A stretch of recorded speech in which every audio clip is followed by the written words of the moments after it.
Yeah, this is my next little project. It's a Burton snowboarding jacket with the Colorado.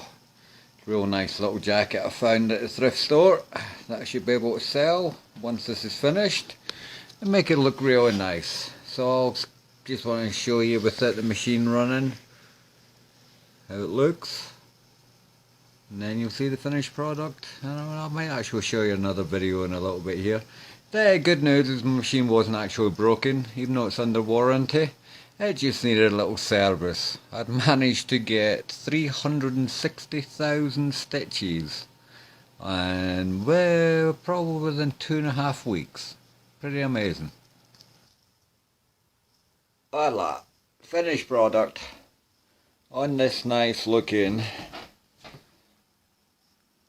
Burton jacket.